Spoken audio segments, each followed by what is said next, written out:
Wesley Trask humiliated a 17-year-old girl in front of the whole garage, then stood in shocked silence as she fixed an engine nobody else could touch. "Tell your daughter to stay out of the way. This ain't a classroom." That was the first thing Trask ever said to Donovan Morton.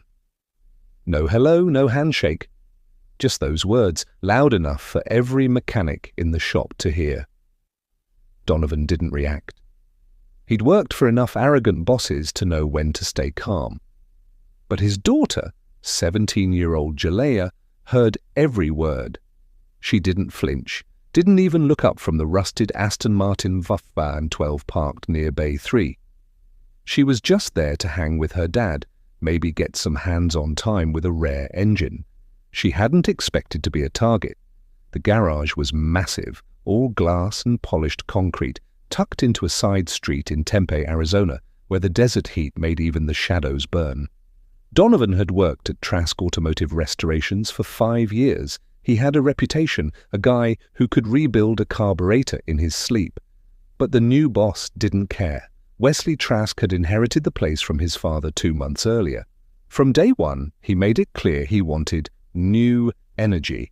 And by new energy, he meant fewer old-timers and, definitely, no girls in the garage. That Saturday started slow. Donovan was tightening a timing belt when Jalaya wandered over, wiping her hands on a shop rag. She'd been watching a group of mechanics argue over a V12 that hadn't started in weeks. "I think that sensor's wired backwards," she muttered, almost to herself. The laughter came fast and sharp. One guy, slim, ball cap backward, grinned. "We got ourselves a technician, huh?" Another chimed in. "She want to tell us how to fix the Ferrari too?" Donovan opened his mouth to speak, but before he could, Trask stepped in. Fake smile, cocky energy. "Actually," he said, "let's give her a shot." The whole shop went quiet. "You serious?" one of the guys asked. Trask nodded. "She thinks the sensor's off? Great, fix it. If she's right, I'll clean the shop floor with a toothbrush." He was joking, probably. Either way, he thought he'd just won the room. Jalaya looked at her dad. Donovan hesitated. He knew her skills. She'd been shadowing him since she was old enough to hold a wrench. But this wasn't their home garage. This was different. "You don't have to," he muttered. "I know," she said. Then she walked straight to the Ferrari. Everyone stepped back. She pulled her braids behind her shoulder, grabbed a pair of gloves, and popped the hood. It hissed open, revealing a tangled mess of wires, half-rebuilt parts, and engine mounts that looked like a maze. "Might want to let her watch a YouTube tutorial first," someone whispered. Another mechanic chuckled. Trask crossed his arms, leaning against a post. "Take your time," he said. "We've only spent 3 weeks on that thing." Jalaya didn't answer. She leaned in, eyes scanning the engine with a quiet intensity that made people nervous. It wasn't just confidence, it was focus. Deep, unshakable. She started moving wires aside, inspecting connections, pressing lightly to test them. "And what exactly do you think you're doing?" Trask asked, loud enough for everyone to hear. "This thing's been touched by too many hands," she replied, barely above a whisper. "Someone rerouted the ignition feed. Sensor thinks it's reading 12 volts. It's barely hitting 8 inches. That got their attention. One of the older guys raised an eyebrow. "She's guessing." Another scoffed, but Jalaya didn't flinch. Donovan stepped closer but stayed silent. She unplugged the main harness, pulled out her phone flashlight, and crouched to trace the wiring. "She's serious," someone muttered. Trask's face twitched. "All right, genius," he said. "You got 20 minutes. Jalaya stood. "Won't need that long." Trask had no idea what kind of storm he'd just unleashed. The mood in the garage shifted instantly. No words, just tension. Eyebrows raised, arms crossed. They were watching now, not laughing. Jalaya kept her eyes on the engine. The Ferrari's V12 wasn't just complicated, it was surgical. One wrong move, one misread sensor, and you'd waste hours chasing ghosts. "Someone pass me a T15, she said calmly. No one moved. Then, clink. A single tool landed on the metal table. It was Reese, short, wiry, always chewing gum, the same guy who'd cracked jokes earlier. Now he was watching her differently. "I want to see where this goes," he muttered. Jalaya took the screwdriver without a word, not rude, just locked in. Her hands moved fast, precise, no hesitation. Trask leaned against a hydraulic lift, arms folded like a judge. "Touch the wrong wire and that car locks out. Short it? That's 20 grand in fried sensors." Jalaya didn't even glance at him. "Maybe you should have read the diagram." That hit harder than a wrench drop. Someone snorted, then quickly stifled it. Donovan stayed still. No smile, no scowl. But his hands were clenched like he was holding himself back. She unplugged the faulty connector, blew dust off the pins, and got to work. The engine bay was tight. Even seasoned mechanics struggled in that space. But Jalaya wasn't struggling. She moved with rhythm, like she was 3 steps ahead. Then she pulled out her own multimeter from her backpack, not borrowed, hers, and clipped it to the leads. Reese tilted his head. "Where'd she even learn this stuff?" Donovan finally spoke up. "Garage at home. Been messing with engines since she was a kid." "And none of y'all thought to tell us she's basically a walking repair manual?" Someone muttered. Donovan shrugged. Didn't think it was relevant. The tension eased, just a little. What replaced it wasn't comfort, though. It was curiosity. Even the guys who'd rolled their eyes earlier were inching closer now, peeking over her shoulders, watching her hands like they were tuning forks. Trask stepped toward her, voice sharp. "Let's be clear. If you screw this up, you take full responsibility." Jalaya didn't even glance at him. "Sure. And if I fix it, do you take full responsibility for wasting 3 weeks?" That one landed. Reese actually laughed out loud. Trask's jaw tightened. "We'll see." "You'll ever think?" Jalaya said, not sarcastic, just matter of fact. Maybe the issue wasn't the machine. Maybe it was how you were looking at it. She twisted the connector into place, secured it with a fresh clip, then stood and brushed her hands off. Grease smudged her wrist, a faint streak on her cheek. She didn't care. Now it's reading 9.8 volts, still low but stable. Reese blinked. "How the hell do you reverse the flow from the secondary relay?" "It was starving itself," she said simply. The non-techs in the room didn't get it, but the mechanics did. "I never even thought of checking that," one guy in his 40s muttered, leaning against a bench, staring hard. "I rewired that relay." "Yeah," Jalaya said, not unkindly. "And it's not your fault. This layout's backwards compared to most models. Easy to miss the first time." No sarcasm now, just quiet. "I need one more thing," Jalaya called. "Someone turn the key to ignition, but don't try to start it." Donovan moved first, sliding into the driver's seat. "Got it." A second later, the dashboard blinked. Clean. No error codes. "Whoa," Reese murmured. Everyone leaned in. "Just wait," Jalaya said, but none of them were ready for what came next. The garage was dead silent now, not tense, not mocking, just still. Every eye was on Jalaya, every breath held as she ducked back under the hood. "All right," she said. "Now that the relays are straight, I need to reprogram the idle mapping. Your ECU's running factory defaults. It doesn't match the airflow mods." "Who told her about the airflow mods?" someone muttered. "She figured that out?" another asked. Jalaya didn't answer. She was already plugging a cord into the diagnostic port, pulling up a bare-bones app on her phone, just lines of code, adjustment settings. She scrolled through it like sheet music. "You can reprogram that from your phone?" Reese asked. "Remotely, yeah," she said, eyes locked on the screen. Not ideal, but faster. Wesley Trask scoffed, pacing behind her. We've had trained techs with full laptop rigs try that. Didn't do a damn thing. They weren't reading the correction table right, Jalaya said. They forced a throttle offset without recalibrating the airflow ratio. Trask blinked. He didn't argue this time. All right, she said. I'm resetting the idle slope to 7.2, then cutting the cold start injection delay by 2 seconds. She pressed a button. Click. The dash lights flickered again. No warning lights, Donovan called from the driver's seat. Now try to crank it, she said.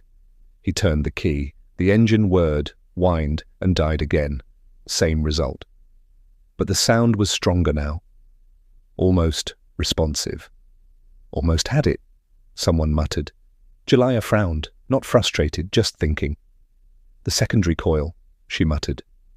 It's misaligned. You sure? Donovan asked. No, she admitted. But I'm not leaving it like this. She returned to the bay and picked up a socket set. The mechanic who'd mocked her earlier moved aside. No laughter now, no questions, just space. With quick fingers, she opened the ignition housing, adjusted the coil seating, and tightened it with practiced precision. Every movement was sure, effortless, no hesitation, no second guessing. This wasn't a performance, just skill. What's she even doing now? Trask muttered, more to himself. Fixing what we missed, Reese answered. She nodded to her dad. Try it again. He turned the key. This time the Ferrari didn't just sputter, it roared. A deep, guttural growl built into a steady pulse as the V12 roared to life, vibrating the entire garage. The engine idled low and angry like a predator shaking off sleep. Everyone froze. Trask stared like he'd seen a ghost. Reese stepped forward, eyes wide. That thing hasn't made a sound in 24 days. Jalaya didn't smile. She just turned to Trask. You wanted it to run, it's running. He didn't answer. Another mechanic checked the display. Throttle response is clean, temp stable. Check the AFR, Jalaya said. He did. 12.7, she's dead on. The garage buzzed, but differently now. Mechanics whispered. Heads shook. A few even grinned, not at her, but at the sheer disbelief that it worked. Trask didn't look impressed. He looked stunned, like someone had just handed him a truth he never bothered to learn. Donovan stepped out of the car and just stood there for a second, staring at the engine. Then he turned to her. I didn't even teach you that coil trick. You did, she said. You just didn't know I was watching. He chuckled, shaking his head. Always watching. Someone clapped from the back, slow, then joined by another. Not some grand ovation, just real respect. Trask finally spoke. That doesn't mean you're some kind of expert. Never said I was, Jalaya replied. You're the one who made it a dare. But there was more she hadn't said, things that would have dropped jaws even harder. For a long second no one spoke. The engine purred behind her like it had been waiting for her all along. But she didn't look at it. Her eyes stayed locked on Trask. The garage owner cleared his throat like he needed to reset the power dynamic. Fixing one engine doesn't mean you know what you're doing. No one laughed this time. Donovan stepped in, voice low but sharp. You challenged her, Wes. She answered. Trask adjusted his cuffs. Maybe she got lucky. Luck doesn't rewire relays or reprogram ECUs, Reese said. You saw it. We all did. Trask's jaw tensed. He was losing the room, and he knew it. His eyes darted, searching for backup, but the faces looking back weren't so eager anymore. Jalaya didn't bother defending herself. She wasn't here for applause. She unplugged her phone from the diagnostic port and wiped her hands. I wasn't trying to prove anything, she said. You put me on the spot. I just didn't want my dad to look bad. That landed harder than she meant it to. Donovan looked at her, not surprised, just proud, in that quiet way fathers are when words aren't needed. Reese folded his arms. She's the first person here who didn't overthink that engine. She just saw the problem and fixed it. An older mechanic, oil-stained boots, a permanent squint, nodded. 30 years in, and I missed the same things she caught in 15 minutes. Trask shrugged. Okay, so she's got a sharp eye. Doesn't mean she's trained? Didn't say she was, Jalaya replied. But neither were half the guys you hired. Silence. Cutting. Silence. Donovan nodded. She's been helping me rebuild engines in the backyard for years. Thought it was just a hobby. Then she started fixing things I didn't even know were broken. Reese blinked. Wait, how long's she been doing this? Jalaya looked up. Since I was 12. A soft whistle cut through the garage. Trask turned to her. Quieter now. So you're saying you're self-taught? I watched. Asked questions. Took things apart. Put them back. Messed up a lot. Learned more from that than anything else. Another mechanic chuckled. That's how most of us learned. She's one of us, whether you like it or not. Trask didn't respond. He didn't need to. His face said it all. This wasn't how he saw the day going. Behind them, the engine kept its steady rhythm, loud, smooth, alive. Jalaya turned away, scanning the bay one last time. You'll still want to change the oil before running it too long. Sitting that long, the viscosity is probably garbage. Reese laughed. She's not wrong. Then came the question that had been building since the engine first roared. You ever think about doing this for real? Jalaya blinked. What do you mean? Like making it your job, full-time. There's shops that'd pay for hands like yours. Donovan glanced at her, curious. She shrugged. Maybe. I like building stuff. I like when things that don't work finally click. You got a gift, Reese said. Trask muttered something under his breath, but no one asked him to repeat it. Then Victor, a younger mechanic, pointed at her backpack. You didn't bring a laptop. Fix that whole thing with just your phone? What else you got in there? Jalaya allowed herself a small smile. A tablet. 2 diagnostic apps. An old coil I've been rewiring. She paused. And some sandwiches. The room actually laughed this time. Real laughter, no sarcasm. But before the moment could settle, Jalaya was about to flip everything they thought they knew. Reese leaned against the workbench, still chuckling. Sandwiches too? Came fully loaded, huh? Jalaya smirked but stayed focused, her eyes scanning the engine like it was speaking to her. Victor stepped closer, staring into the bay like it had just grown wings. Never seen this thing idle so smooth. Last guy swore the timing chain jumped. Nope, Jalaya said. Timing was fine. It just didn't know when to breathe. Reese turned to Donovan. You got to be proud as hell. Donovan looked at his daughter, nodding slowly. Always been proud, but this is hers. The garage was warming to her now, like metal expanding in the heat. But Trask wasn't done. He stepped forward, that tight smirk on his lips, trying to claw back control.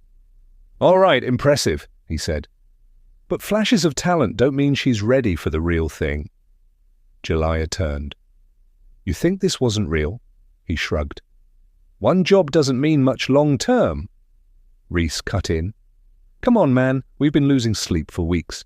She walks in, looks at it, and makes it run. That's not luck, that's skill. Whatever, Trask muttered.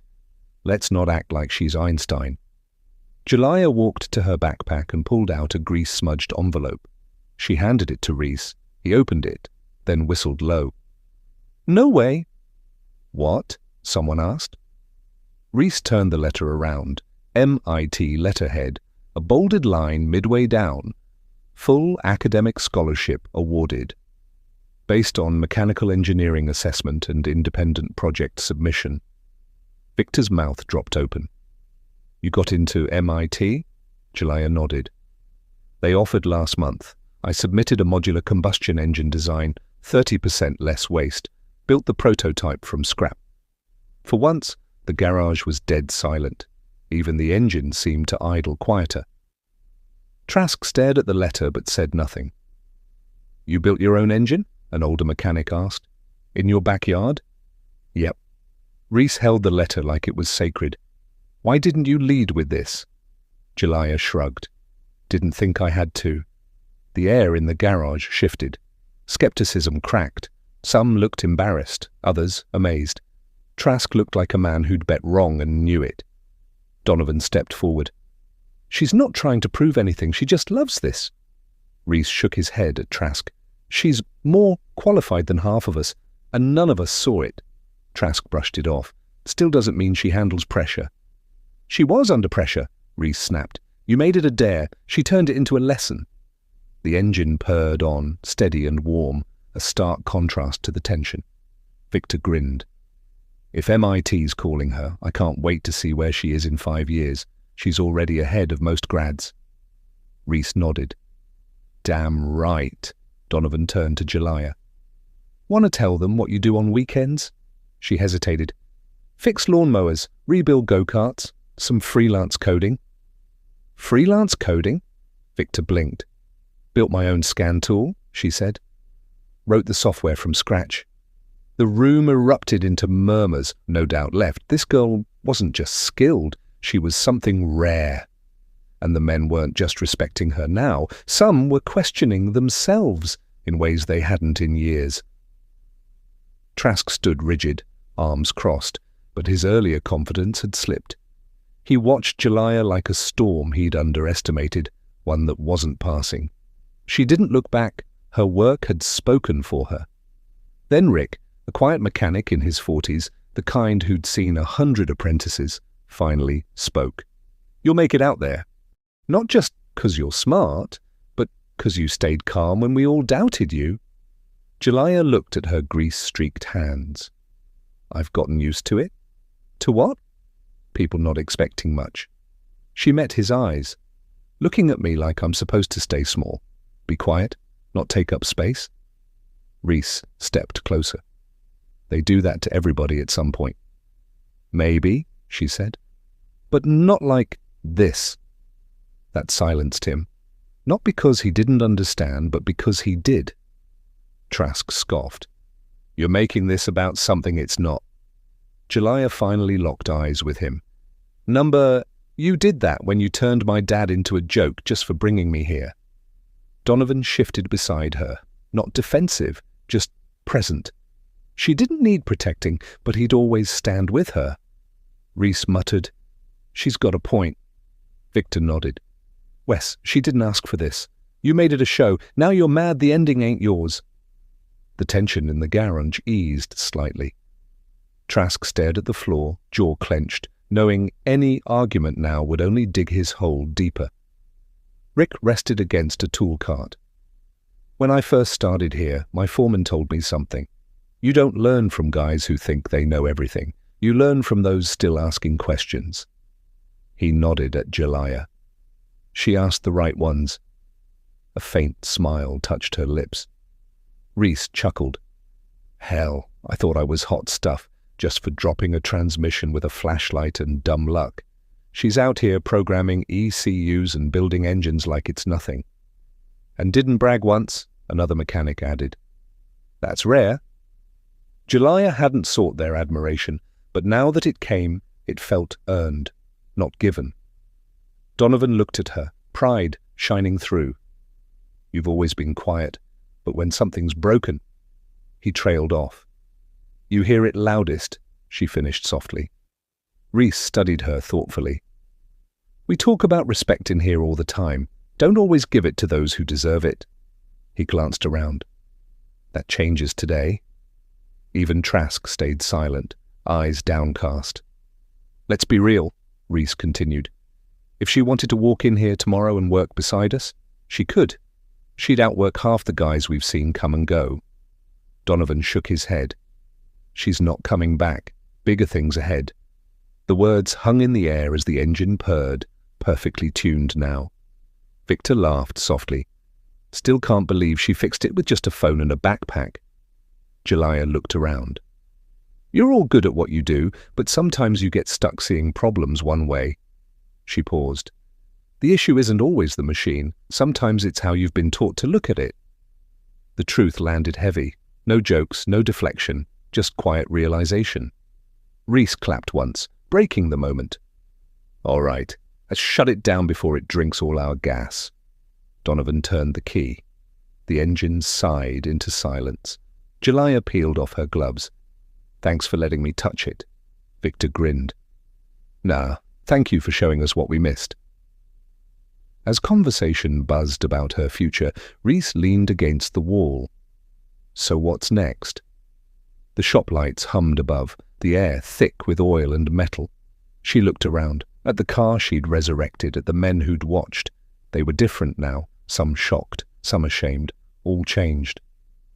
I graduate soon, she said, then a summer program at MIT before fall semester. MIT's lucky to have you, Victor said. Her smile was tired but real.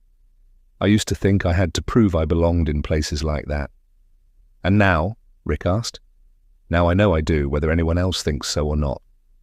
Reese whistled. That right there? That's why she'll make it? Donovan stood relaxed beside her. Tried to tell you all? This girl's been ahead of the curve since 15, rebuilding transmissions for fun. Trask cleared his throat. All eyes turned. Skills there, he admitted, voice low. No doubt. It wasn't praise, but it wasn't denial either. Jalaya nodded once. Appreciate that. Trask looked between Donovan and her. If you ever want shop work after school, there's a spot. The offer hung awkwardly. Donovan stayed silent, letting her answer. Thanks, she said, but I've got other plans. No arrogance, just truth. She owed no compromises. Rick nodded approval. Victor chuckled. Can't blame her. Shops like this aren't always welcoming. Jalaya turned to her dad. Ready? Yeah, he said, wiping his hands. Let's beat the heat. As they headed for the door, Reese jogged after them. Hey, before you go, he fumbled for words, then simply said, don't forget us when you're building rockets or whatever. She smiled. Fix a Ferrari, you don't forget the garage. Victor called out, You're a mechanic, Jalaya.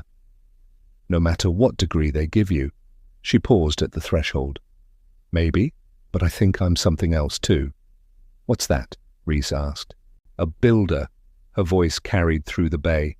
Of engines, of ideas, maybe even better ways to treat people. The words lingered, not preachy, just honest. Donovan opened the truck door for her, an old habit. She slid in, her MIT letter peeking from her backpack. As the engine roared to life, the Ferrari's purr still echoed behind them. They drove in comfortable silence before Donovan asked, Think they'll treat the next girl different? She gazed out the window. Some will, the others, they'll learn. What they left behind wasn't just a repaired engine, it was a mirror, showing every man something unexpected about himself. The following Monday, the garage felt different. Morning banter was quieter, no football debates, no casual jabs. Reese was first to name it, leaning over a 72 Mustang. Can't stop thinking about Saturday, Victor nodded at his carburetor. Same, made us look stiff, huh? Worse, Victor muttered, made us look like we stopped learning. Rick passed by, torque wrench in hand. She didn't shame us, showed us how far we could go. Even Trask moved differently, no barking orders, no hovering.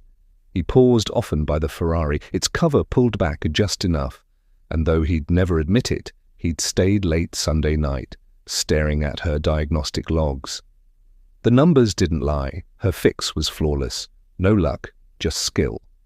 In Bay 2, Reese wiped his hands. Always thought this trade was about repetition. Do it till your hands remember. Victor chuckled darkly. Watching her? Every move had purpose. Made my good-enough fixes look lazy. The garage settled into an unfamiliar quiet, not shame, but reflection. A kind none of them were accustomed to in a space built more for noise than honesty. Rick leaned against the wall, arms crossed. What sticks with me? She wasn't trying to prove anything, just didn't want her dad embarrassed. A few heads nodded. Even Jameer, the youngest tech, barely out of trade school, looked up from his notes. She's probably younger than me, and I'm out here Googling throttle resets. Reese chuckled. We all do that, kid. But she made it look like instinct, Jameer said, like it was part of her. Maybe it was. That afternoon, Trask called Donovan into his office. No threats, no bluster, just a quiet, "Got a minute?" Donovan wiped his boots before entering, old habit, and sat without being asked. "I was wrong," Trask said, staring at his desk. "Shouldn't have challenged her. Or you?" A pause. "She's sharp, probably the sharpest under 30 I've met." Donovan nodded once. "She is." Trask exhaled. "You raised her right." "Didn't raise her to fix engines. She just picked that up." "I know talent when I see it," Trask muttered. Donovan stood. "She's got more than talent. She's got patience and focus that doesn't come from wanting to impress." Trask leaned back. "Think she'll ever come back here?" "No," Donovan said. "But that's not the point, is it?" Trask shook his head. "Number, it's not." By Friday, the temp heat hit 95 degrees Fahrenheit by noon. Shop fans just pushed sweat around, but the air felt lighter, like the garage had finally exhaled. At 2 p.m., Reese stepped outside with a plain box. Inside, a framed photo from the security footage. Jalaya, arms deep in the Ferrari, that laser focus etched on her face. Below it, a plaque. "The day we learned," again. He hung it in the break room above the perpetually broken coffee machine. Rick squinted at it. "That from Saturday?" "Yeah," Reese said. Victor walked in, stared, then nodded. "She didn't even know we were watching like that." "Exactly," Reese said. "That's what made it real." Back home, Jalaya sat cross-legged on the concrete, a motorbike skeleton between her knees. Heat? Irrelevant. She loved the clink of tools, the grease under her nails, the way engines spoke if you listened. Donovan brought 2 glasses of lemonade. "Thought you might need this." "Thanks." She wiped her brow. He leaned against the tool chest. "Trask called you sharp," she snorted. "Doesn't erase how he acted." "No," Donovan agreed. "But it means he's thinking. That's something." She sipped, then set the glass down. "You think they'll remember me?" "I think they'll remember what you showed them." "And what was that?" "That they've got more to learn." The truth of it settled between them, solid as the engine block at her feet. 3 days later, Reese's Silverado rumbled into their driveway. He didn't call first, just showed up with a manila envelope. Donovan opened the door. "Well, look who it is." "Won't take a minute," Reese said. Jalaya appeared, hands still greasy. "This is for you." He handed her the envelope. Inside, a certificate on thick stock paper, the Trask Automotive logo, faint behind embossed text. "Honorary Lead Technician, Jalaya Morton, for technical excellence, leadership under pressure, and reminding us why we started turning wrenches." She traced the words. "Thank you." Reese scratched his chin. "Most people spend years trying to earn this." "I wasn't trying to earn anything." "I know," he said softly. "That's why it matters." Later, she pinned it beside her MIT letter and her first spark plug rebuild tag, not for pride, but as a reminder. Change is possible, even where it's not asked for. Jalaya never returned to Trask Automotive. She didn't need to. The men there started asking more questions, listening more, thinking twice before talking down to the next kid who looked, or thought, different. Trask hired his first female apprentice 2 months later, not for show, because no one objected when he suggested it.